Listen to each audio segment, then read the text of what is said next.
اعوذ باللہ من الشیطان الرجیم، بسم اللہ الرحمن الرحیم۔ آج ہم سورہ النحل کی آیت نمبر 101 سے شروع کر رہے ہیں۔ وَإِذَا بَدَّلْنَا آیَةً مَّكَانَ آیَةٍ وَاللَّهُ أَعْلَمُ بِمَا يُنَزِّلُ قَالُوا إِنَّمَا أَنتَ مُفْتَرٍ بَلْ أَكْثَرُهُمْ لَا يَعْلَمُونَ۔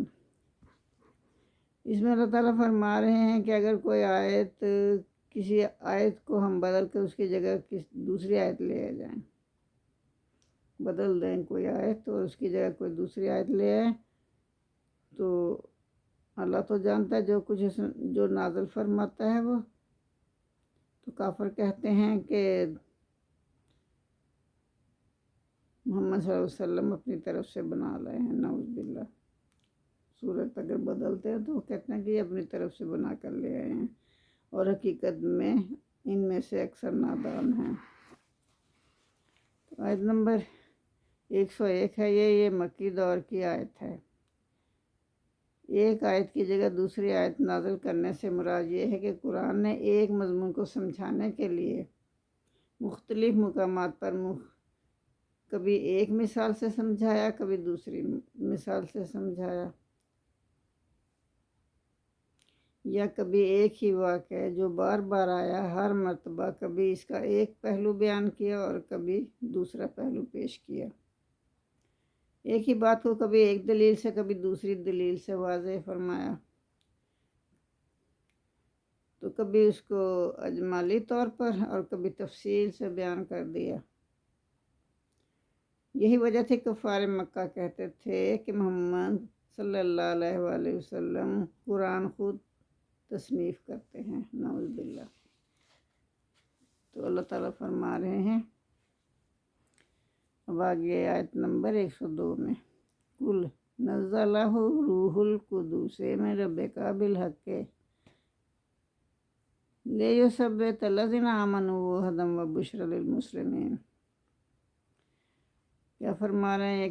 آیت نمبر 102 میں اللہ تعالیٰ فرما رہے ہیں کہ اس کلام کو بتدریج نازل کرنے کی ایک وجہ یہ بھی ہے کہ انسان کی قوت فہم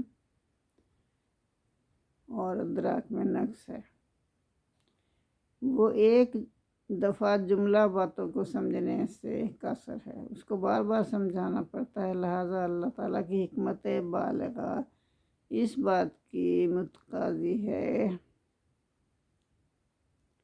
کہ روح القدس اس کو تھوڑا تھوڑا کر کے لائیں،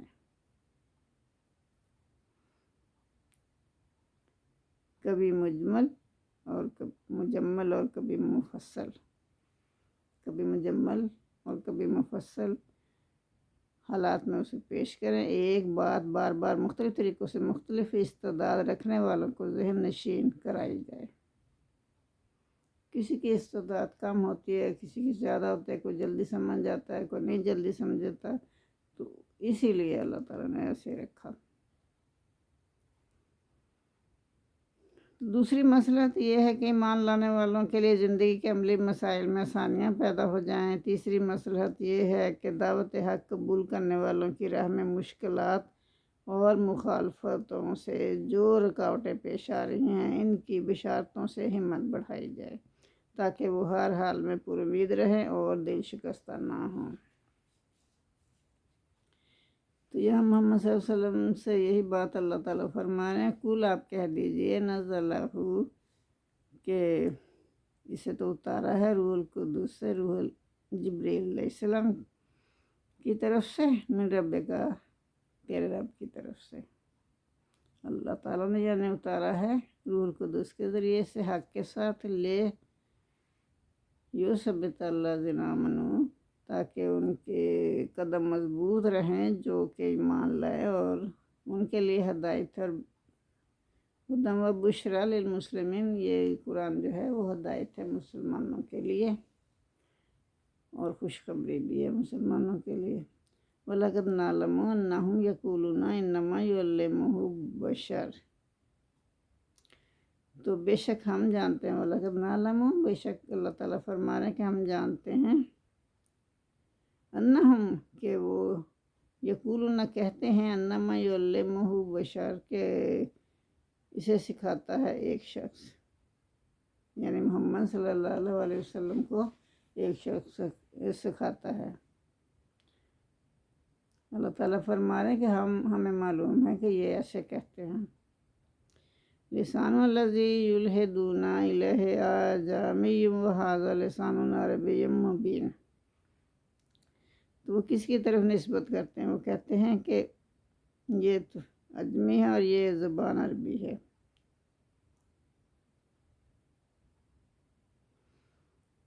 مگر جس کی طرف وہ نسبت کرتے ہیں اس کی زبان تو عجمی ہے اور یہ صاف عربی زبان میں ہے قرآن پاک۔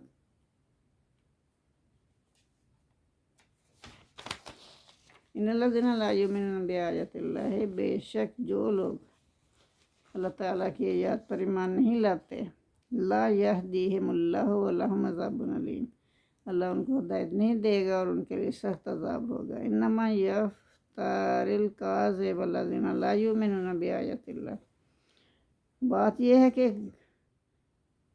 وہ جھوٹ گھڑتے ہیں، جو الذین لا یؤمنون، جو لوگ ایمان نہیں لاتے بآیات اللہ، اللہ کی آیات پر، وہ کیا کرتے ہیں؟ وہ جھوٹی باتیں گھڑتے ہیں، جھوٹی باتیں بناتے ہیں۔ اولئک هم الکاذبون، اور وہی لوگ جھوٹے ہیں۔ من کفر باللہ من بعد ایمانہ الا من اکرہ وقلبہ مطمئن بالایمان ولکن من شرح بالکفر صدرا فعلیہ غضب من اللہ ولہم عذاب عظیم۔ اس میں اللہ تعالیٰ فرما رہے ہیں جس نے کفر کیا، جو شخص ایمان لانے کے بعد، اللہ پر ایمان لانے کے بعد پھر اس نے کفر کیا،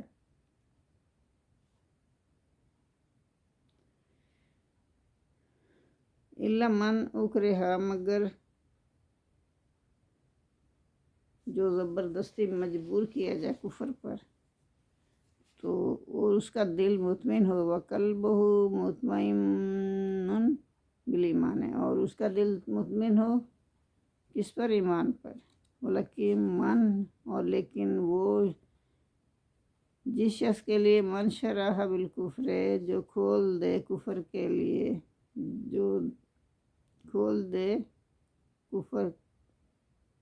کفر کرے کھول کر، یعنی کہ دل سے کفر کرے، تو ایسے پر اللہ کا غضب ہے۔ فعلیہ غضب من اللہ، ان ایسے لوگوں پر اللہ کا غضب نازل ہوتا ہے۔ وَلَهُمْ عَذَابٌ عَظِيمٌ، اور ان کے لیے بڑا سخت عذاب ہے۔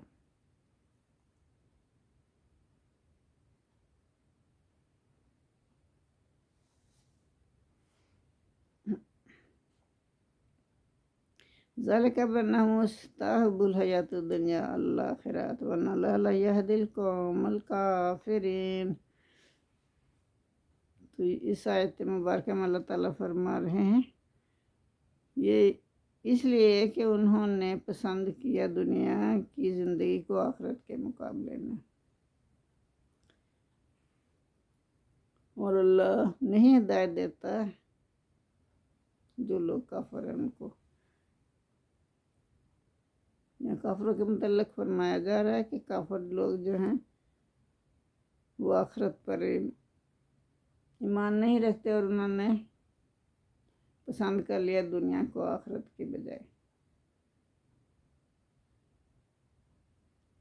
تو اللہ تعالیٰ ایسے لوگوں کو ہدایت نہیں دیا کرتا۔ اولئک، یہی وہ لوگ ہیں، الذین طبع اللہ علی قلوبہم وسمعہم وابصارہم اولئک ھم الغافلون، یہی ہیں وہ جن کے مہر لگا دی اللہ نے ان کے دلوں پر اور ان کی سماعت پر اور ان کے آنکھوں پر، اور یہی لوگ ہیں غفلت میں پڑے ہوئے ہیں۔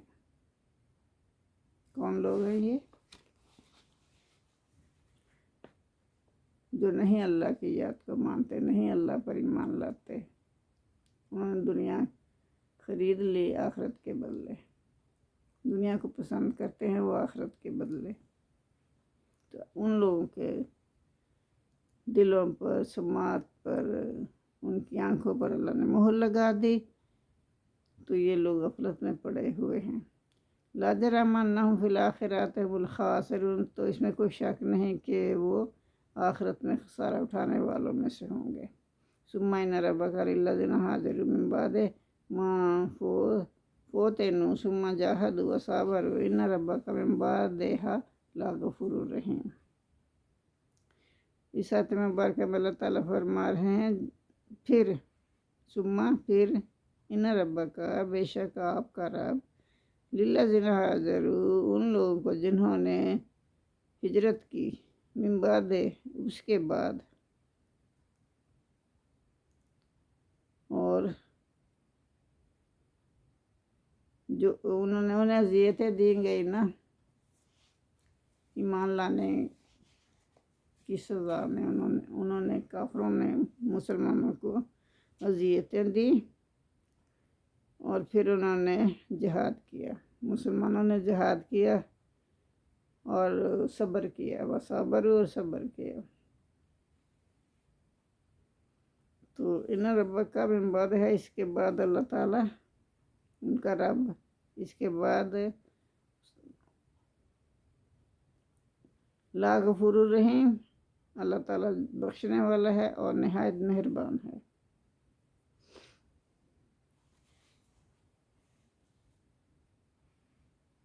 ثم تأتی کل نفس تجادل عن نفسها وتوفی کل نفس ما عملت وهم لا یظلمون۔ جس دن ہر متنفس یعنی ہر شخص جو ہے جھگڑا کرنے لگے گا،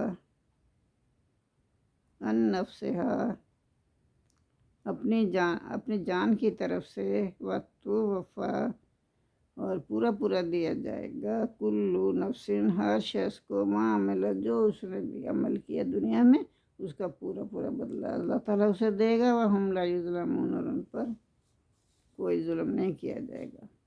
وضرب اللہ مثلا قریۃ کانت آمنۃ مطمئنۃ یأتیہا رزقہا رغداً من کل مکان۔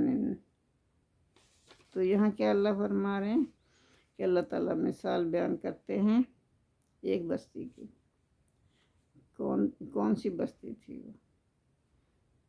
جس میں ہر طرح کا اس بستی میں امن و امان تھا، ان کے پاس اللہ کی طرف سے رزق آتا تھا، بافراغت رزق آتا تھا، یعنی بہت زیادہ آتا تھا، اور وہ مطمئن زندگی گزار رہے تھے۔ پھر کیا ہوا؟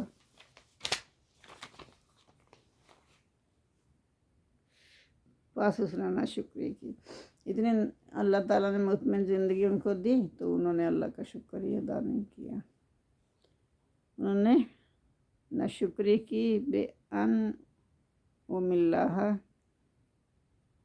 کہ اللہ کی نعمتوں کا شکر ادا نہیں کیا، فَأَذَاقَهَا اللَّهُ، پھر چکھا دیا اللہ نے، لباس الجوع، انہوں نے اللہ کا شکر ادا کرنا چاہیے ہر حال میں، لیکن اللہ تعالیٰ نے اتنی نعمتیں اس بستی والوں کو دی تھی کہ جن کا شمار ہی نہیں، وہ بڑے سکون سے رہتے تھے، لیکن انہوں نے اپنے اللہ کی عطا کردہ نعمتوں کا شکر ادا نہیں کیا، تو پھر کیا ہوا؟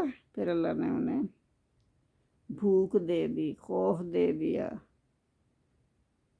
ناشکری کا مزہ چکھایا، وَأَذَاقَهَا اللَّهُ، پھر اللہ نے چکھایا ان کو، لباس الجوع، لباس پہنایا ان کو، کس کا؟ بھوک کا، والخوف، اور خوف کا، یعنی خوف اور بھوک اس بستی میں اللہ نے پیدا کر دی، بما کانوا یصنعون، اس لیے کہ وہ کرتے ہی ایسے کام تھے، اس کے عوض اللہ تعالیٰ نے یہ سزا دی ان کو۔ وَلَقَدْ جَاءَهُمْ، اور تحقیق آیا ان کے پاس، رسول منہم، انہی میں سے رسول، انہی کی کیا کہتے قوم میں سے رسول آیا،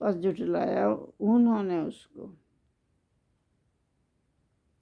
فَأَخَذَهُمُ الْعَذَابُ وَهُمْ ظَالِمُونَ، تو پھر پکڑا اللہ نے ان کو عذاب کے ذریعے سے اور وہ ظالم تھے اسی لیے اللہ نے ان کو سخت عذاب دیا۔ فَكُلُوا مِمَّا رَزَقَكُمُ اللَّهُ حَلَالًا طَيِّبًا وَاشْكُرُوا نِعْمَتَ اللَّهِ إِن كُنتُمْ إِيَّاهُ تَعْبُدُونَ۔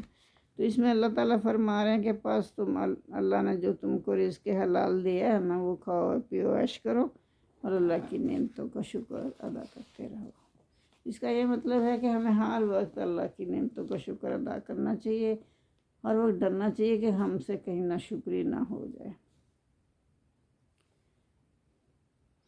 تو یہاں یہی اللہ تعالیٰ ریپیٹ کر رہا ہے کہ اگر تم اللہ کی عبادت کرتے ہو تو اس کا شکر بھی ادا کرو۔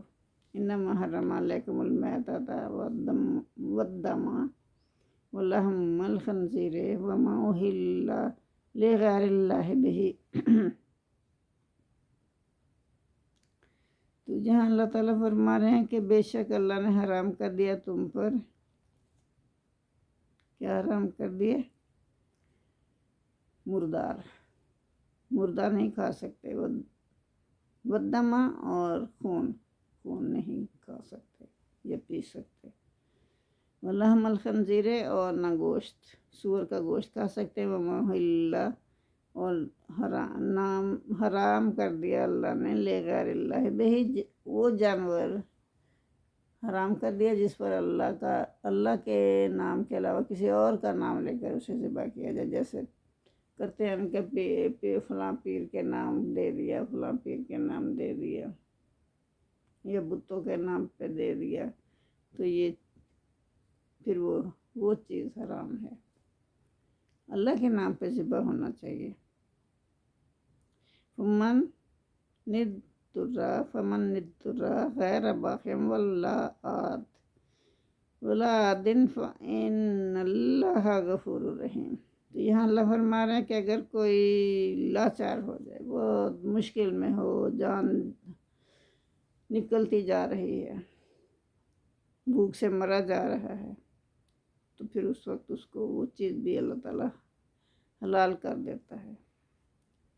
وہ سرکشی کرنے والا نہ بنے اور نہ حد سے گزر جانے والا، بس اتنا سا کھائے کہ اس کی زندگی کی ڈور جو ہے وہ نہ ٹوٹے، سانس کی ڈور نہ ٹوٹے۔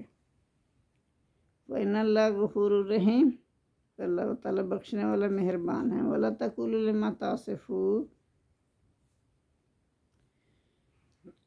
تو مت کہو اس چیز کے لیے جو وہ تمہاری زبانیں جو ہیں وہ جھوٹ بیان کرتی ہیں۔ آیت نمبر 116 ہے، اس میں اللہ تعالیٰ فرما رہے ہیں اپنی زبانوں کو جھوٹ کے لیے بے لگام نہ کرو۔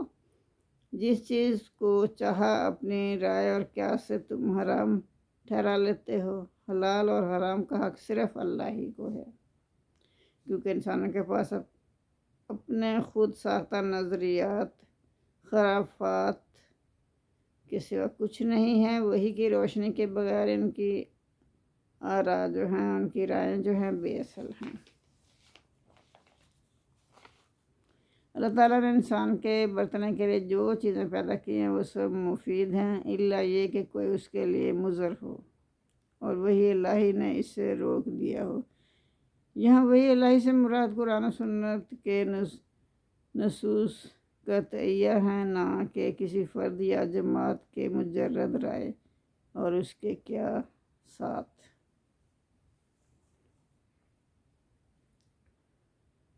تو اپنی زبانیں جو ہے ہر وقت ان سے جھوٹ نہیں بولا کرو، یہ نہ کہا کرو یہ ھذا حلال، یہ حلال ہے، وھذا حرام، اور یہ حرام ہے، خود ہی بنا لو، لے تفترو، تاکہ تم بہتان باندھو اللہ الکاذبا، اللہ پر جھوٹا بہتان باندھو۔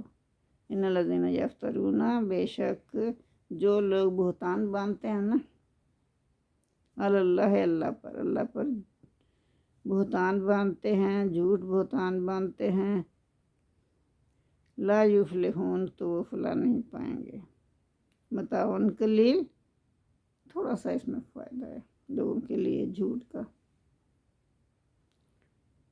وَلَهُمْ عَذَابٌ علیم، لیکن اس کے بدلے میں کیا ہے؟ ان کے لیے دردناک عذاب ہے۔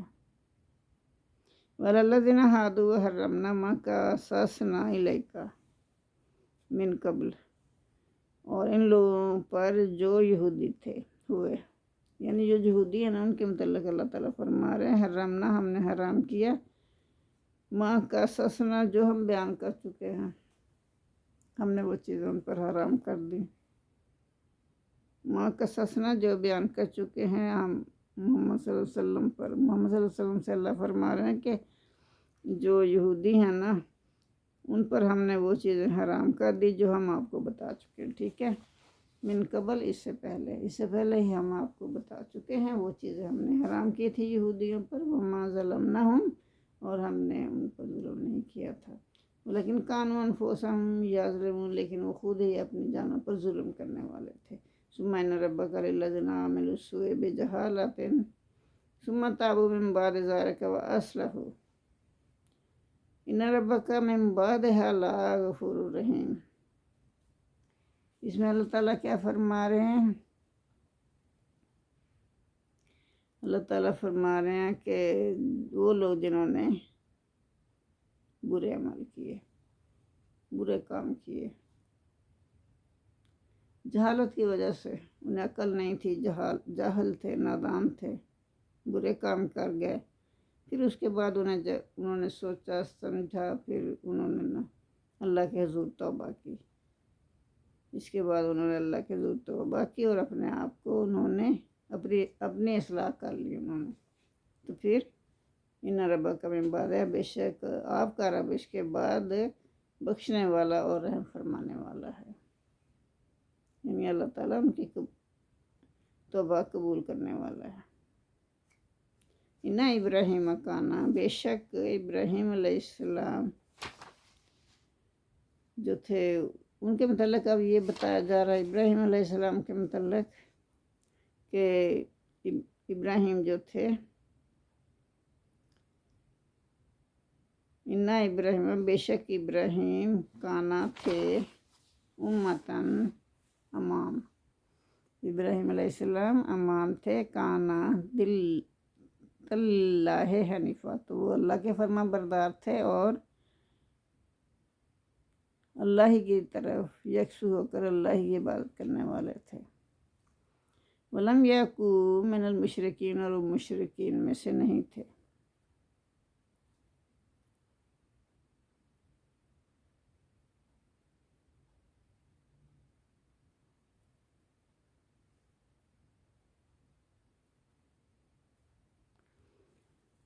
وشاکر انعمہ، تو اتبعہ وہدہ الی صراط مستقیم، یہاں اللہ تعالیٰ نے فرمایا ہے کہ یہ حضرت ابراہیم علیہ السلام کے بارے میں کہ وہ اللہ کی نعمتوں کا شکر کرنے والے تھے، اللہ کی نعمتوں کے شکر گزار تھے، اللہ نے ان کو برگزیدہ کیا اور انہیں ہدایت دی، الی صراط مستقیم، سیدھے راستے پر انہیں چلایا۔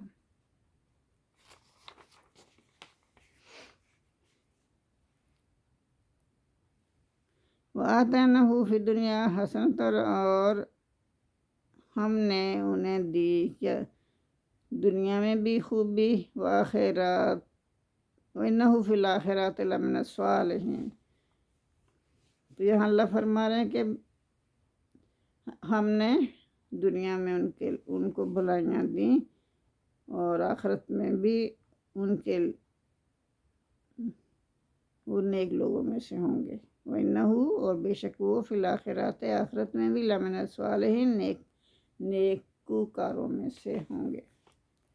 ثم اوحینا الیک ان اتبع ملۃ ابراہیم حنیفا، تو پھر یہاں اللہ تعالیٰ فرما رہے ہیں کہ ہم نے وہی بھیجی آپ کی طرف کہ آپ پیروی کریں کس کی؟ دین ابراہیمی کی۔ وَمَا كَانَ مِنَ الْمُشْرِكِينَ، وہ مشرکوں میں سے نہ تھا۔ انما جعل السبت علی الذین اختلفوا فیہ،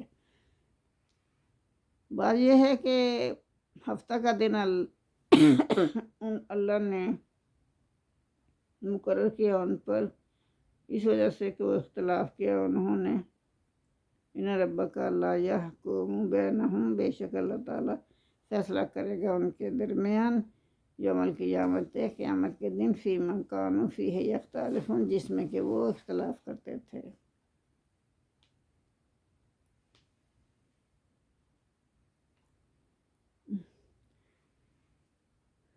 آیت نمبر 124 میں اس اعتراض اور شبہ کا جواب دیا گیا ہے جو حلت و حرمت کے بارے میں کیا گیا تھا کہ سبت کے دن کا شکار یہودیوں پر حرام کیا گیا تھا، تو قرآن میں اس دن کے شکار کو کیوں حرام نہیں کیا گیا؟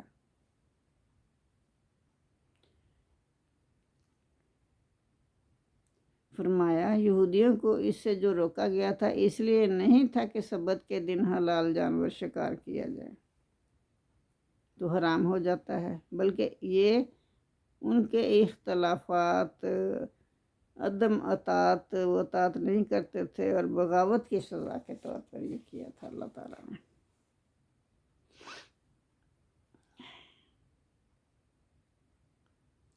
کیونکہ وہ احکام سبت کی تعمیل کرنے کی بجائے ہیلے بہانے سے شکار کرنے لگے تھے، اس لیے بطور سزا سبت کے دن کا شکار ان کے لیے ممنوع قرار دیا گیا تھا۔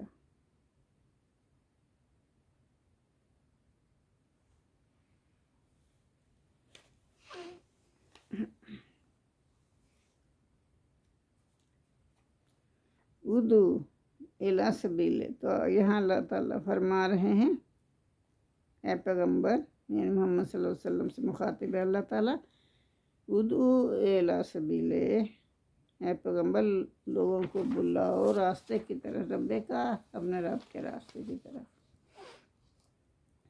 بالحکمت، حکمت کے ساتھ، والموعظات، اور نصیحت کے ساتھ، الحسنات، جو اچھی ہو، اچھی نصیحت کے ساتھ لوگوں کو اپنے رب کے راستے کی طرف بلاؤ، اور نصیحت کے ساتھ بلاؤ، وجادلہم، اور مناظرہ کرو ان سے، باللتی ہی احسن، اس طریقے سے جو کہ اچھا طریقہ ہو، یہ نہیں کہ لڑنے جھگڑنے پہ اتر آؤ۔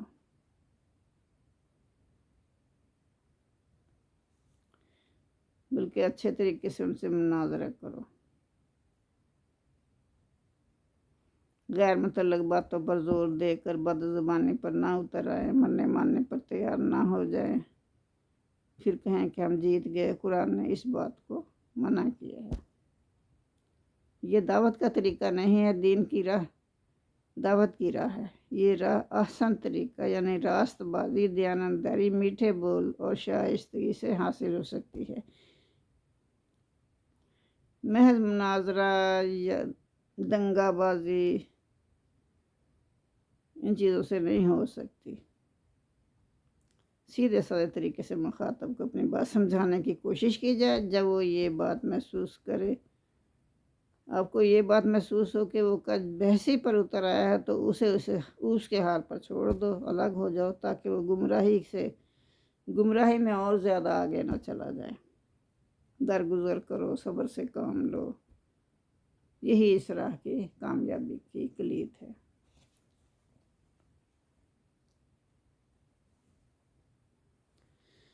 اور اللہ تعالیٰ خوب واقف ہے ہدایت پانے والوں سے۔ وَإِنْ عَاقَبْتُمْ فَعَاقِبُوا بِمِثْلِ مَا عُوقِبْتُمْ بِهِ، تو اگر بدلہ لو تم کسی سے، انتقام لینا چاہو تو اتنی ہی تکلیف دو جتنی کہ انہوں نے تمہیں تکلیف دی۔ بولا ان صبر تم، لیکن اگر تم صبر کرو گے، خیر للصابرین، تو یہ بہتر ہے صبر کرنے والوں کے لیے۔ وَاصْبِرُوا، اور صبر ہی کیا کرو، وَمَا صَبْرُکَ، کہ اس لیے کہ تمہارا صبر الا باللہ، اللہ کی مدد سے ہے۔ وَلَا تَحْزَنْ عَلَیْہِمْ، اور ان پر آپ غم نہ کیجئے، وَلَا